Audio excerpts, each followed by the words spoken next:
தமிழ் சிறுத்தைகள் கட்சியின் தலைவர் ரகத்தியன் அவர்களை உரையாற்றுகிறார். தமிழ்நாடு அருந்ததியர் அரசியல் அதிகார உரிமை மீட்பு கூட்டு இயக்கத்தின் சார்பிலே சுதந்திர போராட்ட வீரர் வல்லான் அவர்களுடைய பிறந்த நாள் நிகழ்வை சிறப்பாக ஒருங்கிணைத்திருக்கின்ற தமிழ் அன்பன் அவர்களே மற்றும் இந்த நிகழ்விலே கலந்து கொண்டிருக்கின்ற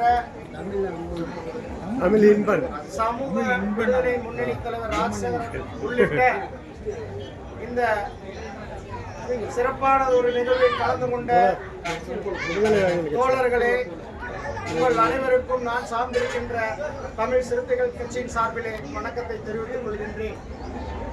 அருந்ததியர் சமூகம் என்றால் இழிவான வேலைக்குத்தான் செல்வார்கள், இவர்கள் திறமை இல்லாதவர்கள், இவர்கள் எதற்கும் லாக்கியற்றவர்கள் என்ற ஒரு முத்திரையை குத்தி துப்புரவு பணிக்கு மட்டும்தான் இந்த சமூகம் செல்லும் என்ற ஒரு மாய தோற்றத்தை உருவாக்கி முகநூலிலே பார்த்தால் துப்புரவு பணி செய்யக்கூடியவர்கள் அருந்ததியர்கள் மட்டும்தான் என்று பல பதிவுகளை பல ஆண்டுகளாக செய்து கொண்டிருக்கின்ற ஒரு கும்பலை இந்த நேரத்தில் நான் வன்மையாக கண்டிக்கின்றேன்.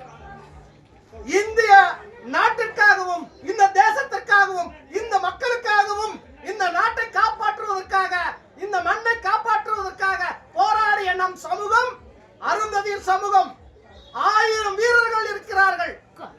மாவீரன் வல்லான் உட்பட, ஒண்டி வீரன் உட்பட, வீரத்தாய் குயிலி உட்பட இன்னும் ஏராளமான பட்டி பகடை, கந்தன் பகடை என்று அடுக்கிக் கொண்டே செல்லலாம். இத்தனை போர் வீரர்களை வைத்துக் கொண்டிருந்த இந்த சமூகத்தை பார்த்து கேவலமாக முகநூலிலே பதிவு செய்து கொண்டிருக்கின்றாலே வெட்கமாக இல்லையா? நீ ஒரு இயக்கத்தை நடத்த வேண்டும் என்பதற்காக இந்த சமூகம் துப்புரவு வேலைக்கு தான் செல்கின்றது என்று நீயே பதிவு போட்டுக் கொண்டிருக்கிறாயே.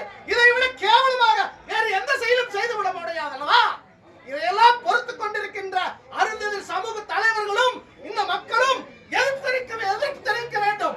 முகநூலில் எடுத்துக்கொண்டு நீங்கள் பாருங்கள், பல அமைப்புகள் இந்த மாதிரியான படு கேவலமான ஒரு பதிவை செய்து கொண்டு பல வெளிநாடுகளில் பண்டை வாங்கி தின்று கொண்டிருக்கிறார்கள். இந்த சமூகத்தை கேவலப்படுத்துவதற்காக எதற்கு ஒரு இயக்கத்தை வைத்து நடத்த வேண்டும்?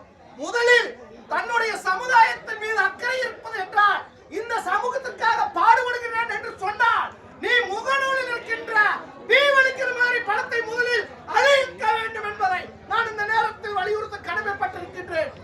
எத்தனை கேவலமான விஷயங்களை நாம் இங்கே பார்த்துக் கொண்டிருக்கிறோம். பாருங்கள் தோழர்களே, நீங்கள் எல்லாம் முகநூலில் பல ஆண்டுகளுக்கு முன் விருது எடுத்து பாருங்கள், எவ்வளவு கேவலமாக நம்மை சித்தரித்திருக்கிறார்கள்.